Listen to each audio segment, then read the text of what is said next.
हमारा देश का प्रधानमंत्री चुनाव जीतने के लिए खुलेआम नफरत फैलाता है, मुसलमानों को घुसपैठिया कहता है, विदेशी कहता है। मैंने जाकर के उसके खिलाफ निजामुद्दीन के थाने में FIR दर्ज कराई और अब मैं मुकदमा लड़ रहा हूं। दलित मुसलमानों को और दलित ईसाइयों को आरक्षण का लाभ नहीं मिल रहा है। यानी बिहार में पाखाना साफ करने वाला लाल बेगी और हलाल खोर मुसलमान, उसने क्या कसूर है कि उसको शेड्यूल कास्ट नहीं माना जाता? वो शेड्यूल कास्ट है। हम लोग संविधान का विरोध करते हैं। संविधान का विरोध वो लोग करते हैं जो फाशिस्ट हैं, जो फांसीवाद में यकीन रखते हैं और जो जानते हैं कि अगर इस संविधान को लागू किया तो हर नागरिक को बराबर के अधिकार दिए जाएंगे। फिर हिंदुत्व की राजनीति खत्म हो जाएगी। फिर हिंदुत्व के नाम पर जो ये ब्लेटेंट मेजॉरिटेरियन कम्युनल एजेंडा चलाया जा रहा है वो खत्म हो जाएगा।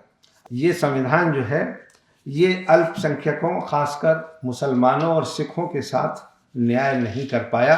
संविधान की आलोचना जो करने वाले लोग थे, जो आज सत्ता में बैठे हुए हैं, इनमें से एक भी उस संविधान के पक्ष में नहीं था, बल्कि उसको पूरी तरह से गालियां दी गईं।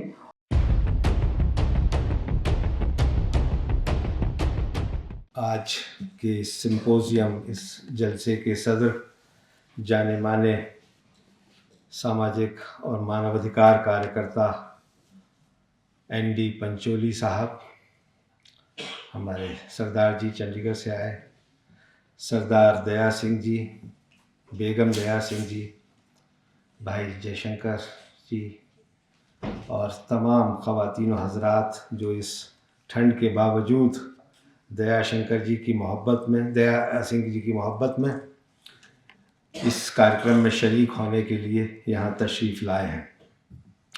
अभी हमने बहुत ही सुंदर शब्द सुने जो दिल की गहराइयों तक उतर गए, और जो आज हमारा ये सिंपोजियम है, जो 75 साल हम संविधान के जिस पर हम चर्चा करने वाले हैं, उसकी मूल भावना क्या हो, ये इस शब्द ने जो शुरुआती कलाम यहाँ पेश किया गया, उसकी मूल भावना भी यही थी जो हमारे भारतीय संविधान की भावना है। सबसे पहले तो मुबारकबाद सरदार दया सिंह जी को, जो दया और करुणा की एक प्रतिमूर्ति हैं। खुदा इनको सलामत रखे और इनका जो मिशन है, पीस मिशन, जो हम सबका मिशन है, वो जारी रहे। और दूसरी चीज़ ये कि संविधान को याद करने के लिए ये इन्होंने जलसा मुनक्किद किया, तो इसके लिए भी मुबारकबाद। साथ ही हम अपने भूतपूर्व प्रधानमंत्री डॉक्टर मनमोहन सिंह को भी याद कर रहे हैं, जिनका हाल ही में निधन हुआ और जो 10 साल इस देश के प्रधानमंत्री रहे। सरदार मनमोहन सिंह ने एक इंटरव्यू में कहा था कि मुझे उम्मीद है कि इतिहास, ख़ास करके मीडिया, मुझे ज़रा रहम के साथ याद करेगा, बहुत निष्ठुर नहीं होगा। और उनके 10 साल के प्रधानमंत्री रहते हुए उनकी नीतियों की भी काफ़ी आलोचना हुई। उसके पहले जब वो वित्त मंत्री बने थे, उसकी भी काफ़ी आलोचना हुई। आलोचना आज भी हो रही है, होनी भी चाहिए, क्योंकि लोकतंत्र की यही खूबी है कि सिर्फ तारीफ़ के पुल ना बांधे जाएं, और जो सही हुआ है या जो गलत हुआ है उसका भी हम लोग एक तरह से उसका आत्मलोचन करें, आत्ममंथन करें। बहुत सारी बातें हैं, कही जा सकती हैं कि सरदार मनमोहन सिंह ने वित्त मंत्री रहते हुए जो अपनी नीतियां अपनाई, उससे इस देश में अमीरी और गरीबी के बीच खाई बढ़ी। ये भी सही है कि जो उस वक्त निजीकरण शुरू किया गया, बहुराष्ट्रीय कंपनियां आईं, ग्लोबलाइजेशन कहें या फ्री इकोनॉमी कहें, इंटरनेशनलिज्म कहें, उसकी कुछ अच्छी बातें थी तो कुछ ख़राब बातें भी थी। और 2 साल के अंदर ही उन नीतियों का असर देखने को मिला जब उस वक्त के प्रधानमंत्री जिन्होंने सरदार मनमोहन सिंह को वित्त मंत्री बनाया था, उन्होंने कहा कि हम ज़रा एक्सट्रीम रास्ते पे चले गए और अब हमें मध्यम मार्ग अपनाना पड़ेगा। हम एक्सट्रीम राइट भी नहीं हो सकते, एक्सट्रीम लेफ्ट भी नहीं हो सकते, और इसलिए फिर उन नीतियों में थोड़ा परिवर्तन भी किया गया ताकि उन्हें समाज उन्मुख बनाया जाए। क्योंकि हमारे जो देश के कर्णधार थे जिन्होंने संविधान बनाया था, हमारे देश को आज़ादी दिलाई थी, उनका ये ध्येय था, ये मकसद था कि इस मुल्क में हर आम आदमी को, और गांधी जी के शब्दों में कहूँ तो समाज के अंतिम व्यक्ति तक राहत पहुंचनी चाहिए, और अगर उसे राहत नहीं है तो हम अमीरों के लिए देश बना करके, बड़ी चमक दमक दिखा करके, शॉपिंग मॉल्स बना करके अपने आप को अच्छा राष्ट्र, अच्छा देश नहीं कह सकते। और उसका परिणाम सामने आया 2004 में, जब अटल बिहारी वाजपेयी 6 साल तक वित्त मंत्री रहने के बाद उस वक्त एक नारा चलाया गया था, उस वक्त की जो सत्ताधारी पार्टी थी बीजेपी और एनडीए, फील गुड और इंडिया शाइनिंग। और ये तस्वीर बयान की गई कि हिंदुस्तान में तो दूध की नदियां बह रही हैं, इस वक्त कोई गरीबी नहीं है और हर आदमी खुश है। लेकिन उसी वक्त टी साईनाथ नाम का एक पत्रकार हिंदू में लगातार लिख रहा था कि पंजाब से लेकर के मराठवाड़ा तक सिख और आम किसान आत्महत्याएं कर रहे हैं, और वो आत्महत्याएं इतने बड़े पैमाने पर हो रही थी कि इस फील गुड और इंडिया शाइनिंग में नज़र नहीं आ रहा था, लेकिन देश का आम आदमी उस बात को महसूस कर रहा था। और जबकि सारा मीडिया ये कह रहा था कि अटल बिहारी वाजपेयी दोबारा से सत्ता में आने वाले हैं क्योंकि उनका कोई विकल्प नहीं है और सब कुछ अच्छा हो रहा है, उसी वक्त वाजपेयी जी को इस देश के मतदाताओं ने झटका दिया कि उनको सत्ता से हटा दिया, और फिर मनमोहन सिंह प्रधानमंत्री बने। उनको कुछ लोग एक्सीडेंटल प्राइम मिनिस्टर कहते हैं, कुछ लोग कुछ दूसरे कारण बताते हैं, लेकिन ये कि उस वक्त का जो यूनाइटेड यूपीए बना, यूनाइटेड प्रोग्रेसिव अलायंस, जिसमें वामपंथी दल भी शामिल थे, कई समाजवादी दल भी शामिल थे, और उसका एक कॉमन मिनिमम प्रोग्राम बना, और मनमोहन सिंह जी की मर्जी के खिलाफ उसकी नीतियां बनाई गईं कि आम आदमी को राहत कैसे मिले। वो कार्यक्रम वामपंथियों के सहयोग से बनाया गया, और उसका नतीजा ये हुआ कि मनरेगा जैसी बड़ी योजना शुरू की गई, और जिसके बारे में कहा जाता है कि जिसको खुद मनमोहन सिंह ने कहा था कि इस देश को सबसे बड़ी जो चुनौती है वो इंटरनल है, यानी माओवाद है। जो रेड कॉरिडोर है पशुपति से तिरुपति तक, वो सबसे बड़ा खतरा है। लेकिन मनमोहन सिंह के प्रधानमंत्री रहते हुए जो नीतियां बनी आम आदमी की भलाई के लिए, तो उससे वो नक्सलवाद और जो माओवाद था वो भी कम हुआ, हिंसा में कमी आई। और दूसरी बड़ी बात जिसका जिक्र अभी यहाँ भाई शशि शेखर जी ने किया, कि सबसे बड़ी उपलब्धि मनमोहन सिंह के कार्यकाल की जो मैं मानता हूँ कि देश में अमन चैन रहा, शांति रही, कोई बड़ा सांप्रदायिक दंगा नहीं हुआ, ये उनकी सबसे बड़ी उपलब्धि है। लेकिन बहरहाल ये भी कहा गया कि यूपीए 2 के कार्यकाल में उनकी सरकार भ्रष्टाचार से ग्रस्त हो गई, और इसकी वजह से जनता ने 2014 में उन्हें सबक सिखाया, और फिर जो लोग आए, पिछला 10 साल हमने उनका भी देख लिया है। अब उसके बारे में तो क्या बात की जाए, क्योंकि आज हम बात कर रहे हैं संविधान की और उसके 75 साल पूरे होने की। तो मैं उस मुद्दे पर अब आता हूँ कि ये जो 26 जनवरी 1950 को संविधान बना, जिसको 26 नवंबर 1949 को संविधान सभा द्वारा अंगीकार किया गया, आखिर वो था क्या और उससे क्या तब्दीली आई। तो दोस्तों, हम लोगों का जो 5000 साल का ज्ञात इतिहास है, उसमें ये सब जानते हैं कि हमारे यहाँ जाति व्यवस्था थी, और जिसको मनुस्मृति ने कोडिफाई किया था और कहा था कि ब्राह्मण, क्षत्रिय, वैश्य और दलित, वो 4 वर्ग होंगे और उसी के हिसाब से चलता था। और चाहे पिछले 1000 साल में कोई सरकारें रही हों, कोई हुकूमतें रही हों, चाहे वो मुग़ल रहे हों, पठान रहे हों, सैयद रहे हों, ग़ुलाम रहे हों, तुगलक रहे हों, जाति व्यवस्था और चाहे अंग्रेज़ रहे हों, पूरी मजबूत थी। छुआछूत होती थी, आज भी मौजूद है, लेकिन संविधान के बनने से इसका जो सबसे बड़ा काम हुआ है वो ये है कि 735 बरस पहले इंग्लैंड में मैग्ना कार्टा नाम का एक दस्तावेज आया था। ये अंग्रेजी सम्राट जो था उस वक्त का, उसको मजबूर किया गया था कि नागरिक अधिकारों की गारंटी होनी चाहिए और किसी भी आदमी को, अमीर गरीब या बादशाह या आम आदमी, उसमें फ़र्क होना चाहिए और जो राजा की शक्तियां हैं उनका दुरुपयोग ना हो, वो मनमानी ना करे और एक सिस्टम के तहत काम चले। ये 750 बरस पहले हुआ।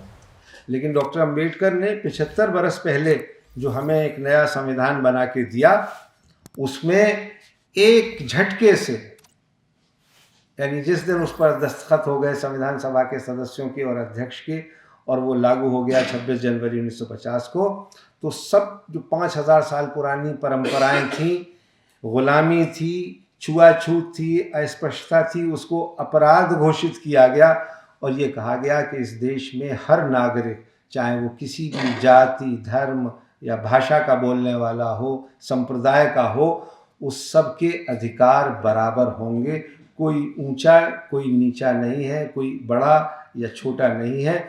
अमीर गरीब के नाम पे शहरियत या नागरिकता तय नहीं की जाएगी। शहरियत, नागरिकता इससे तय की जाएगी कि जो भी भारत में पैदा हुआ है वो भारत का नागरिक है और उसके सारे अधिकार बराबर दिए जाएंगे। और इसके लिए संविधान सभा जो बनी 46 से लेकर के 49 तक, 2.5-3 साल जिस पर बहस हुई, बड़ी लंबी बहसें हुई, उसके बाद इस संविधान को पारित किया गया। और उस वक्त जो उसके निर्माणकर्ता थे डॉक्टर अंबेडकर, उनका जो भाषण था 25 नवंबर 1949 को संविधान सभा में, उसके कुछ हिस्से मैं आप लोगों को सुनाना चाहूँगा जो बड़े अहम हैं। उन्होंने संविधान की आलोचना जो करने वाले लोग थे, जो आज सत्ता में बैठे हुए हैं, इनमें से एक भी उस संविधान के पक्ष में नहीं था, बल्कि उसको पूरी तरह से गालियां दी गईं। और जो राष्ट्रीय स्वयंसेवक संघ जो इस साल अपने 100 साल मनाने जा रहा है, उसने कहा कि साहब ये तो हमारे इस महान देश के साथ में बहुत ही गलत काम हुआ है कि ये संविधान बना दिया गया जिसमें हर आदमी को बराबरी का अधिकार दे दिया गया, क्योंकि ये तो संभव नहीं है। लेकिन कुछ और लोग भी थे जो उस संविधान की आलोचना कर रहे थे। उस वक्त के जो प्रमुख सोशलिस्ट नेता थे, समाजवादी, उन्होंने भी संविधान सभा का बहिष्कार किया और कहा कि ये एडल्ट फ्रेंचाइज पर चुनी हुई सभा नहीं है, इसलिए इसको संविधान बनाने का अधिकार नहीं है। हालांकि उन्हें जल्दी अपनी गलती का एहसास हुआ और फिर उन्होंने कहा भी कि हमें इस संविधान सभा में शामिल होना, लेकिन फिर पंडित नेहरू ने कहा कि आप लोगों ने बहुत देर कर दी और अब जगह नहीं है बात की। वामपंथी जो कम्युनिस्ट हैं, उन्होंने भी उस संविधान का विरोध किया। उन्होंने तो उससे पहले जो भारत छोड़ो आंदोलन हुआ था उसका भी विरोध किया था, और जो नया संविधान बना उसको कहा कि ये अंग्रेजी साम्राज्यवाद का एक मोहरा है और इससे जो है, और ये आज़ादी भी झूठी है और इस संविधान से कुछ होने जाने वाला नहीं है। लेकिन वो सारे लोग जो इस संविधान का विरोध कर रहे थे, बहिष्कार कर रहे थे, उनको 1-1.5 साल के अंदर ही इस संविधान की महत्ता, महानता समझ में आ गई और उसी संविधान की शपथ लेकर 1951 में जो पहला आम चुनाव हुआ, उन लोगों ने चुनाव लड़े और संसदीय लोकतंत्र में अपना विश्वास जाहिर किया। डॉक्टर अंबेडकर ने कहा कि संविधान का जितना बचाव किया जा सकता था मेरे मित्र सर अलादी कृष्णस्वामी अय्यर और टी.टी. कृष्णाचारी ने कर दिया है, इसलिए मैं संविधान के गुणों पर चर्चा नहीं करूंगा, क्योंकि मेरा मानना है कि संविधान कितना भी अच्छा हो, अब ये बहुत अहम बात है जो उन्होंने कही उस दिन अपने आखिरी भाषण में, कि संविधान कितना भी अच्छा क्यों ना हो, ये निश्चित रूप से बुरा ही होगा अगर इसे लागू करने वाले लोग बुरे होते हैं। संविधान कितना भी अच्छा क्यों ना हो, ये अच्छा ही हो सकता है यदि इसे लागू करने वाले लोग अच्छे होंगे। संविधान का काम करना पूरी तरह संविधान की प्रकृति पर निर्भर करता है। संविधान केवल राज्य के अंगों जैसे विधानमंडल, कार्यपालिका और न्यायपालिका को ही प्रदान कर सकता है। राज्य के उन अंगों का काम करना जिन कारकों पर यह निर्भर करता है वे हैं जनता और राजनीतिक दल, जिन्हें अपनी इच्छाओं और अपनी राजनीति को पूरा करने के लिए अपने साधन के रूप में इसे स्थापित करना होगा। कौन कह सकता है कि भारत के लोग और उनके उद्देश्य क्या हैं, या वे उन्हें प्राप्त करने के लिए क्रांतिकारी तरीकों को पसंद नहीं करेंगे। यदि वे क्रांतिकारी तरीकों को अपनाते हैं तो संविधान कितना भी अच्छा क्यों ना हो, ये कहने के लिए किसी भविष्यवक्ता की आवश्यकता नहीं है कि ये विफल हो जाएगा। इसलिए संविधान पर कोई भी निर्णय देना व्यर्थ है बिना इस बात पर ध्यान दिए कि जनता और उनकी पार्टियां इसमें क्या भूमिका निभाएंगी। फिर वो कहते हैं कि संविधान की निंदा मुख्य रूप से दो पक्षों से होती है, कम्युनिस्ट पार्टी और सोशलिस्ट पार्टी। वे संविधान की निंदा क्यों करते हैं? क्या इसलिए कि ये वास्तव में एक बुरा संविधान है? मैं ये कहने की हिम्मत करता हूँ कि नहीं। कम्युनिस्ट पार्टी सर्वहारा वर्ग की तानाशाही के सिद्धांत पर आधारित संविधान चाहती है। वे संविधान की निंदा करते हैं क्योंकि ये संसदीय लोकतंत्र पर आधारित है। समाजवादी दो चीज़ें चाहते हैं। पहली चीज़ तो ये कि अगर वे सत्ता में आते हैं तो संविधान उन्हें बिना किसी मुआवजे के सभी निजी संपत्तियों का राष्ट्रीयकरण करने या समाजीकरण करने की स्वतंत्रता दे दे।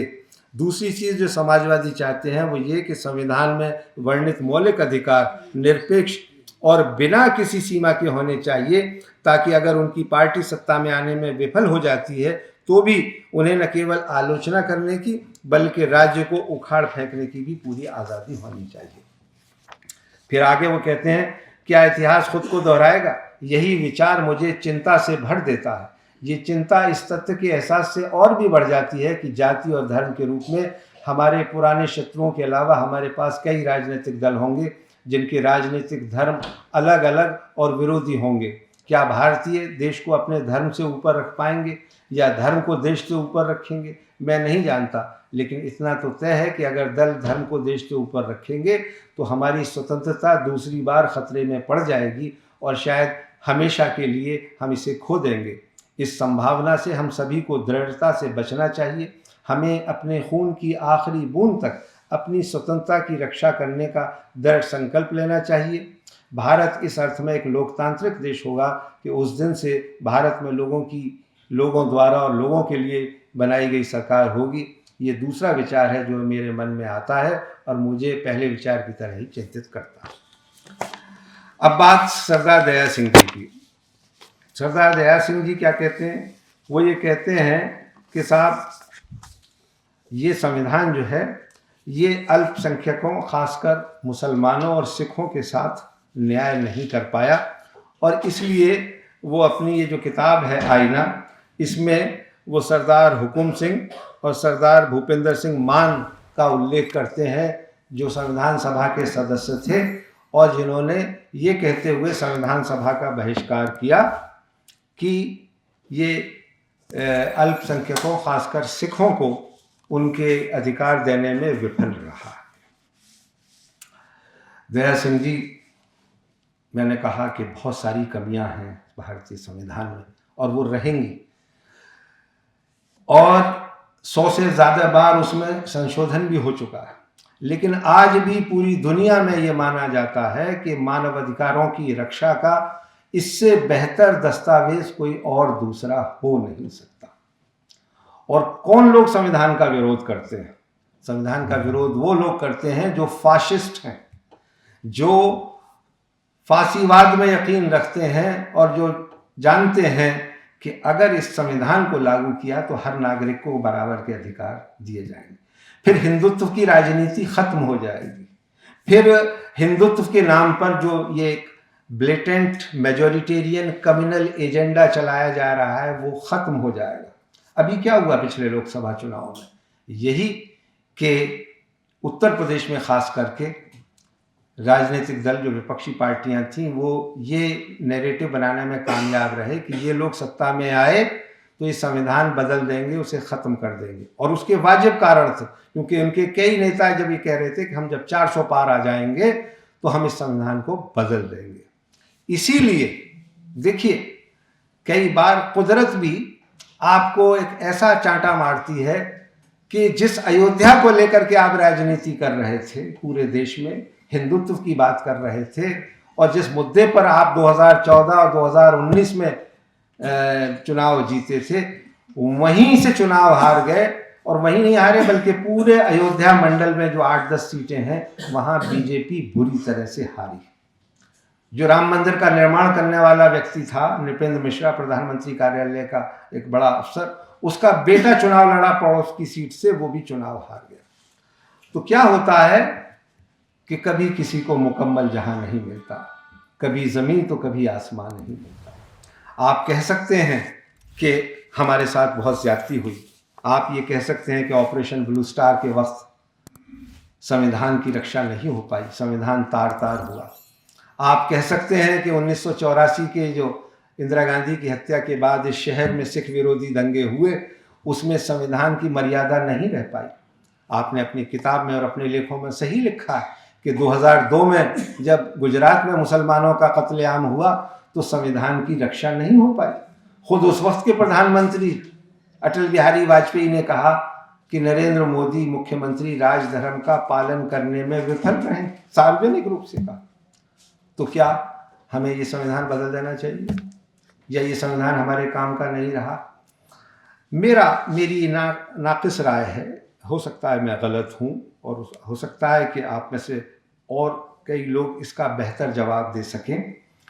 मैं ये अर्ज़ कर रहा हूँ कि बहुत सारी चीज़ें आप निकाल सकते हैं, और जो हैं, और आपकी इत्तला के लिए, जिसका जिक्र आपने अपनी इस किताब में नहीं किया, एक लड़ाई जो हम सुप्रीम कोर्ट में लड़ रहे हैं कि ये संविधान जो डॉक्टर अंबेडकर का बनाया हुआ संविधान है, ये शेड्यूल कास्ट और शेड्यूल ट्राइब्स को आरक्षण देने की बात करता है। लेकिन ये 1990 तक सिर्फ हिंदू शेड्यूल कास्ट और शेड्यूल ट्राइब्स को आरक्षण देने की बात करता था।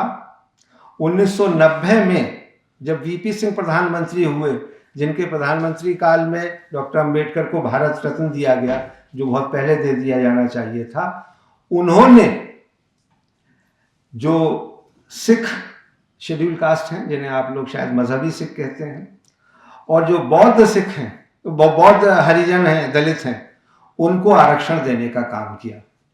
लेकिन आज भी जो शेड्यूल कास्ट मुसलमान और शेड्यूल कास्ट ईसाई और शायद दूसरे भी संप्रदायों में हो सकते हैं, क्योंकि अल्पसंख्यक, माफ़ कीजिएगा, मुसलमान और सिख ही नहीं है इस देश में।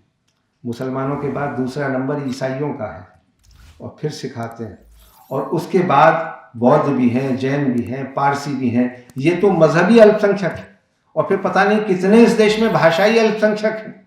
हर राज्य में अलग भाषा बोलने वाले लोग हैं। तो क्या उन सब के साथ भी हम इंसाफ कर पाए हैं इन पिछले 75 सालों में? ये भी सोचने की बात है। तो मैं ये अर्ज कर रहा था कि चूंकि दलित मुसलमानों को और दलित ईसाइयों को आरक्षण का लाभ नहीं मिल रहा है, यानी बिहार में पाखाना साफ करने वाला लाल बेगी और हलाल खोर मुसलमान, उसने क्या कसूर है कि उसको शेड्यूल कास्ट नहीं माना जाता? वो शेड्यूल कास्ट है, लेकिन तो वो जो आर्टिकल 351 है उसके खिलाफ सुप्रीम कोर्ट में अपील चल रही है। लेकिन क्या जो हमारी सेकुलर सरकार थी, कांग्रेस पार्टी की यूपीए सरकार, कपिल सिब्बल जिसके कानून मंत्री थे, उन्होंने भी सुप्रीम कोर्ट में यह हलफनामा दिया कि साहब ये लोग जो हैं, यानी दलित मुसलमान और दलित ईसाई, ये देशी नहीं है, यानी ये दूसरे धर्म के मानने वाले, विदेशी धर्म के मानने वाले, इनका धर्म यहाँ भारत में पैदा नहीं हुआ, तो हम आरक्षण सिर्फ उसी धर्म के लोगों को दे सकते हैं जो भारत में पैदा हुआ। तो यहाँ जाति व्यवस्था में भी आपने भेद कर दिया। यानी मैं अगर दलित पैदा हुआ हूं और मुसलमान हूं, तो इसमें मेरा क्या कसूर है भाई? मुसलमान होना मेरा कसूर हो गया? मैं तो उसी 5000 साल की बीमारी का मारा हुआ हूं जिसने जाति के नाम, और मुझे यहाँ ये कहते हुए अदीब भाई मुझे माफ़ करेंगे कि मुसलमानों में भी जाति प्रथा कोई कम नहीं। शेख सैयद मुग़ल पठान और धना जुलाहा मनिहार, आज भी उनकी मस्जिदें अलग हैं, कब्रिस्तान अलग हैं। मेरे अपने गांव में आज़ादी के 75 साल बाद और संविधान लागू होने के 75 साल बाद उन मुसलमानों को जो बैकवर्ड हैं उस मस्जिद में की पहली सफ में नमाज पढ़ने की इजाज़त नहीं है, जो इस्लाम बराबरी की बात करता है, मसावात की बात करता है। हर तो इतनी बड़ी जाति व्यवस्था की बीमारी थी, क्योंकि 5000 साल पुरानी बीमारी। भाई धर्म तो 2500 साल पहले बौद्ध धर्म पैदा हुआ, 2000 साल पहले ईसाई धर्म पैदा हुआ, 1450-1500 बरस पहले इस्लाम धर्म पैदा हुआ, 500 बरस पहले सिख धर्म पैदा हुआ। तो ये सोसाइटी और ये समाज तो पिछले 5000 साल से चल रहा है ना। बुद्ध ने क्यों बगावत की थी? हिंदू धर्म में सनातन धर्म था जो कि साहब जाति व्यवस्था है, बराबरी नहीं है, और इसलिए उन्होंने बुद्ध धर्म जो कि अफगानिस्तान से लेकर के चला गया थाईलैंड तक, और अब अपने देश में तो बचा नहीं, लेकिन अभी साउथ ईस्ट एशिया के देशों में और जापान और चीन में है। तो मैं ये आपसे अर्ज कर रहा था कि जब आप ये बात करते हैं कि ये संविधान आपके साथ इंसाफ नहीं कर पाया, तो मैं कुछ हद तक तो आपकी इस बात से सहमत हूँ, लेकिन पूरी तरह से इसलिए सहमत नहीं हूँ कि यही संविधान मुझे इस बात की इजाज़त देता है कि इस सरकार की नाक के नीचे दिल्ली में प्रेस क्लब ऑफ इंडिया में खड़े होकर के मैं इस सरकार के खिलाफ भी बात कर सकता हूँ, इस संविधान की आलोचना भी कर सकता हूँ, इसमें जो कमियां हैं उनको सुप्रीम कोर्ट में चैलेंज भी कर सकता हूँ, और फिर भी मैं हिंदुस्तानी रह सकता हूँ। लेकिन सबसे बड़ी ख़तरनाक बात क्या है? सबसे बड़ी ख़तरनाक बात ये है कि जब इसी मुल्क में, जो मेरा अपना मुल्क है और जो मुझे बहुत अजीज़ है, और मुझे दुनिया की कोई नागरिकता दी जाए, अमेरिका, ब्रिटेन, कनाडा, ऑस्ट्रेलिया, मैं कभी भी हिंदुस्तान छोड़ना नहीं चाहूँगा, क्योंकि इससे मुझे मोहब्बत है। मगर जब इसी मुल्क में मुझे दूसरे नंबर का शहरी करके बताया जाता है और कहा जाता है कि तुम्हारा इस देश में कोई हिस्सा नहीं है, तब मुझे बहुत तकलीफ़ और अफसोस होती है, अफसोस होता है। और फिर मैं सोचता हूँ कि क्या मेरे बुज़ुर्गों ने पाकिस्तान ना जाके कोई गलती की, और अगर शायद वो उस वक्त चले गए होते तो क्या कुछ बेहतरी हुई होती? नहीं, बेहतरी वहाँ भी नहीं हुई, क्योंकि वो मुल्क भी जो नफ़रत की बुनियाद पर बनाया गया, जो एक मज़हब के नाम पे बनाया गया, एक किताब के नाम पे बनाया गया, उसे टूटने में और तबाह होने में 25 साल नहीं लगे। क्यों? क्योंकि बराबरी का कंसेप्ट नहीं था वहाँ भी। वहाँ पंजाबी मुसलमान जिसकी फ़ौज थी, वो बंगालियों को मुसलमान तो छोड़िए इंसान ही नहीं समझता था। इसलिए बांग्लादेश का निर्माण क्यों हुआ? क्यों टू नेशन थ्योरी ख़त्म हो गई? मौलाना आज़ाद ने सन 46 में चट्टान मैगजीन को दिए एक इंटरव्यू में सूरज कश्मीरी से कहा था कि ये मजहबी जुनून इस वक्त जो मुसलमान के सर पर नाच रहा है, क्योंकि जब पाकिस्तान का आंदोलन चल रहा था तो उस वक्त नारा लगता था, पाकिस्तान का मतलब क्या, ला इलाहा इल्लल्लाह, मुसलमान है तो मुस्लिम लीग में आ, जो मुस्लिम लीग में नहीं वो मुसलमान नहीं। वही पाकिस्तान 25 साल नहीं लगे उसको टूटने में, 2 टुकड़े हो गया, क्योंकि बंगाली ने कहा कि नहीं, मेजॉरिटी तो हमारी है, शेख मुजीबुर रहमान को प्राइम मिनिस्टर बनना होगा, लेकिन शेख मुजीबुर रहमान को तो जेल में डाल दिया गया और जुल्फ़िकार अली भुट्टो बन गए प्रधानमंत्री। इसलिए बांग्लादेश बना। आज इस मुल्क को भी पाकिस्तान बनाने की कोशिश की जा रही है। मैं इसी पे अपनी बात ख़त्म करूँगा, क्योंकि और भी कई लोगों को बोलना है कि जब नागरिकता कानून आया तो उसका मकसद क्या था कि मुसलमानों को छोड़ करके अफ़गानिस्तान, पाकिस्तान, बांग्लादेश से जो भी हिंदू, सिख, बौद्ध या और भी किसी धर्म के मानने वाले आएंगे उनको तो नागरिकता दी जाएगी, लेकिन अगर कोई मुसलमान चाहे प्रताड़ित होकर के भी आए, चाहे वो अहमदी ही क्यों ना हो, उसको भी नागरिकता नहीं दी जाएगी। अहमदी इसलिए मैंने कहा कि उनको पाकिस्तान में मुसलमान नहीं माना जाता। तो ये सीए, एनआरसी कानून, इसका विरोध क्यों हुआ? शाहीन बाग से लेकर के 150 जगह मुसलमान औरतों ने, उनमें कोई मर्द शामिल नहीं था, औरतों ने प्रोटेस्ट किए और ये कहा कि इस मुल्क का संविधान हमें इस बात की इजाज़त देता है कि हम इस देश के बराबर के नागरिक हैं और इसलिए किसी सरकार को, किसी पार्टी की आइडियोलॉजी को या किसी इंडिविजुअल को यह हक हासिल नहीं हो जाता कि जो हमें संविधान मिला है उसको, उसके तहत आप हमें नंबर 2 का शहरी बना दो। और कैसे बना दिया? 2024 के इलेक्शन से पहले तक बीजेपी के पार्लियामेंट में 300 लोग लोकसभा में थे और 100 राज्यसभा में। उनमें एक भी मुसलमान नहीं था, एक भी ईसाई नहीं था, एक गलती से सिख था। और हमें बताया जाए कि हम तो भारतीय संविधान की शपथ लेके और उसके तहत सत्ता में आए हैं। एक टीवी डिबेट में एक एंकर ने मुझसे सवाल किया कि आप इसे कैसे गलत साबित कर सकते हैं। मैंने कहा मैं इसलिए कर सकता हूं कि इसको पार्टिसिपेटरी डेमोक्रेसी नहीं कह सकते, इसको इंक्लूसिव डेमोक्रेसी नहीं कह सकते, अगर 20% अवाम इस मुल्क की आपकी पार्टी में हिस्सेदार नहीं है या आपकी सरकार में हिस्सेदार नहीं। एक मैसेज देने की आपने कोशिश की कि हम अपनी कैबिनेट में किसी मुसलमान को नहीं रखेंगे। बहुत मुबारक हो आपको, मत रखिए, क्योंकि आपने तो हमेशा हिंदी, हिंदू, हिंदुस्तान की बात कही है और मुल्ला जाए पाकिस्तान के नारे लगवाए हैं, और आज उसी नफरत की आप फसल बो रहे हैं। और उसी नफरत का नतीजा है कि आपने गली गली, मोहल्ले मोहल्ले पड़ोसी को बांट दिया जो एक दूसरे के दुख दर्द में शामिल होते थे, क्योंकि आपका मकसद ये है कि हम तो सिर्फ हिंदू वोट बैंक के नाम पे राजनीति करेंगे, बाकी लोग जाएं भाड़ में। और मैं यहाँ फिर दोबारा इसको अंडरलाइन कर दूं कि 1947 में पाकिस्तान बन जाने के बावजूद ये मुल्क अगर हिंदू राष्ट्र नहीं बना, ऐसा नहीं था कि महात्मा गांधी, सरदार वल्लभ भाई पटेल, डॉक्टर राजेंद्र प्रसाद, गोविंद वल्लभ पंत कोई कम हिंदू थे।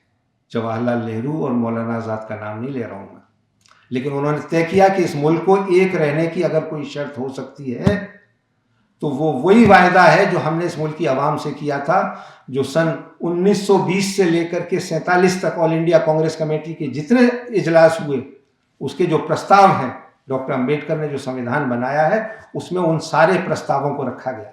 1931 का कराची कांग्रेस का रेजोल्यूशन जो फंडामेंटल राइट्स की बात करता है, जो इकोनॉमिक इक्वलिटी की बात करता है, जो पॉलिटिकल इक्वलिटी की बात करता है, वो बैकबोन है। वही हमारी इस संविधान का प्रीफेस है, प्रीएम्बल है, जिसको इस किताब में शामिल किया गया है। और मैं ये कहना चाहता हूँ कि ये हर सरकार की ये नीति होनी चाहिए कि सुबह को बच्चे जब स्कूल जाएं तो प्रार्थना सभाओं में इस कॉन्स्टिट्यूशन को पढ़ करके बताया जाए, जो ये कहता है कि we the people of India having solemnly resolved to constitute India into a sovereign, socialist, secular, democratic republic and to secure to all its citizens justice, social, economic and political, liberty of thought, expression, belief, faith and worship, equality of status of opportunity and to promote among them all. And then it talks about fraternity, bhaichara, assuring the dignity of the individual and the unity and integrity of the nation. In our Constituent Assembly, this 26th day of November 1949, do hereby adopt, enact and give to ourselves this Constitution.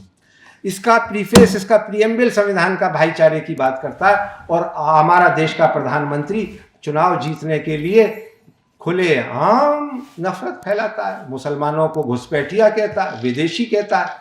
मैंने जाकर के उसके खिलाफ निजामुद्दीन के थाने में FIR दर्ज कराई और अब मैं मुकदमा लड़ रहा हूँ, और मैं उसको उसके लॉजिकल कंक्लूजन तक ले जाऊंगा कि किसी एक एरे गैरे नत्थु खैरे को, चाहे वो प्रधानमंत्री ही क्यों ना हो, ये अधिकार नहीं मिल जाता कि जो ये आज़ादी हमारे हजारों लाखों लोगों ने अपनी कुर्बानियों के बाद दी है, उसे किसी ऐसे एक चलते फिरते आदमी से लल्लू जगदर के हवाले करके हम अपने इस देश को और घर बैठ जाएंगे और उसकी हर वाहियात बात को सुन लेंगे और उस पर अमल करने लगेंगे। ये मुल्क अगर बचेगा तो तभी बचेगा जब इस संविधान की कदर होगी, ये तभी बचेगा जब इसका प्रीएम्बल लेटर एंड स्पिरिट में लागू होगा। दया सिंह जी, इस पे सवाल उठाइए, उठाए जाने चाहिए और हम उठाएंगे। जो भी जब तक गैर बराबरी है अंतिम व्यक्ति तक, तब तक हम इसकी लड़ाई लड़ेंगे। यही तो संविधान हमें देता है। क्या इसका कोई और दूसरा ऑल्टरनेटिव हो सकता है? पिछले 75 सालों में आज तक तो कोई ऑल्टरनेटिव नहीं दे पाया। जो ऑल्टरनेटिव दे रहे थे और जो इसका विरोध कर रहे थे सन 50 में भी, गोलवलकर साहब ने क्या कहा है कि ये जो है ये पश्चिम से आयात डेमोक्रेसी जो है, लोकतंत्र, इससे उन्हें बहुत खतरा कि जो हमारी पहले से नीति थी ना कि जिसमें ये मनुस्मृति के तहत जो देश चल रहा था वैसा ही होना चाहिए। जो हमारा हिंदुत्व का झंडा है, भगवा सिर्फ वही, इसमें 3 रंग क्यों डाल दिए, इस पे एतराज। उन्हें एतराज इस बात पे है कि जनगण मन क्यों गाया जाता है, वंदना क्यों नहीं होती जो आरएसएस के हेडक्वार्टर में होती है। और उन्होंने अभी 10-12 साल तक अपने हेडक्वार्टर पर ये झंडा भी नहीं लगाया, तिरंगा, न कभी संविधान को माना और हमेशा यही कहा कि ये जो है बहुत ही ख़राब है। मैं आपको 1 मिनट में बस सिर्फ इतना करके कंक्लूड करूँगा कि जो गोलवलकर साहब ने उस वक्त में कहा था कि उनका ये कहना था कि साहब हिटलर का जो तरीक़ा है वो आदर्श है और उसी पर वो चल रहा है। कि हिटलर ने जो यहूदियों के साथ किया, हालांकि आज उनकी सबसे ज़्यादा दोस्ती यहूदियों से, लेकिन उस वक्त में वो कहते हैं कि हिटलर ने जो किया वही सही किया और जाति की श्रेष्ठता होनी चाहिए और इस देश में वैसा ही सिस्टम होना चाहिए जो हिटलर ने चलाया था। इसलिए आप देख रहे हैं कि पिछले 10 सालों से लोकतंत्र को पामाल किया जा रहा है, उसको जितना ख़त्म किया जा रहा है वो। जी, गोलवलकर साहब अपनी किताब वी आवर नेशनहुड डिफाइंड में कहते हैं, जर्मनी ने जाति और संस्कृति की शुद्धता बनाए रखने के लिए सेमेटिक यहूदी जाति का सफाया कर पूरी दुनिया को स्तंभित कर दिया था। इससे जातीय गौरव के चरम रूप की झांकी मिलती है। जर्मनी ने यह भी दिखला दिया कि जड़ से जिन जातियों और संस्कृतियों में अंतर होता है उनका एक संयुक्त घर के रूप में विलय असंभव है। यानी तुम हिंदुस्तानी होकर नहीं रह सकते, ये आरएसएस की विचारधारा। और 1966 में उन्होंने एक दूसरी किताब लिखी, बंच ऑफ थॉट्स। उसमें उन्होंने लिखा कि इस देश में 3 खतरे हैं, एक मुसलमान, दूसरे ईसाई और तीसरे कम्युनिस्ट या सोशलिस्ट। ये सभी भारत के लिए खतरा हैं, ऐसा गुरुजी मानते थे। वर्ण व्यवस्था के वो प्रबल समर्थक थे और उन्होंने खुल करके इसका विरोध किया। 30 जनवरी 1966 जब इंदिरा गांधी को प्रधानमंत्री बने हुए कुछ 15 दिन हुए थे, उसके एडिटोरियल में गुरुजी लिखते हैं, अब ये साफ होता जा रहा है कि महिलाओं को मत देने का अधिकार देने का फैसला गलत और फिजूल था। एक हिंदू होने के नाते मैं मानने को मजबूर हूँ कि हमारे लिए अभी और बुरे दिन आने वाले हैं। इतिहास गवाह है कि जब कहीं महिलाओं ने हुकूमत की है वहाँ अपराध, गैर बराबरी और अराजकता इस तरह फैली है जिसका जिक्र नहीं किया जा सकता। साथ ही उन्होंने ये भी जोड़ा कि महिला अगर विधवा हो और शासक हो जाए तो मुल्क की बदनसीबी शुरू हो जाती है। उल्लेखनीय है कि इंदिरा गांधी उस वक्त जब प्रधानमंत्री बनी तो वो विधवा थी। यानी ये जिन लोगों की आइडियोलॉजी हो उनसे आप ये उम्मीद करेंगे कि मुल्क एक होगा। ये हिंदू राष्ट्र क्यों नहीं बना? इसलिए कि बनेगा जिस दिन बना लीजिए आप, मेजॉरिटी है, डेमोक्रेसी में मेजॉरिटी तय करती है। अगर 80% लोग तय कर लेंगे इस मुल्क के, या उसके 60% लोग भी कि ये मुल्क हिंदू राष्ट्र होना चाहिए, ये हो जाएगा, कोई रोक नहीं सकता। मैं या अदीप भाई या कोई XYZ, दया सिंह जी, कोई नहीं रोक पाएगा। लेकिन फिर इस मुल्क को चला पाओगे, इस पर बहुत बड़ा सवालिया निशान है। उसकी मिसाल आपके सामने है। आस पड़ोस जितने भी देश हैं सब में सैनिक तानाशाही रही है, राजशाही रही है।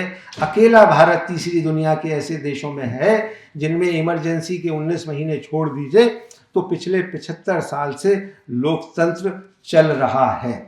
और चल ही नहीं रहा, बल्कि जो पौधा रोपा गया था संविधान सभा के माध्यम से इस भारतीय संविधान के, वो आज एक तनावर दरख्त बन गया है। पूरी दुनिया उसका लोहा मानती है।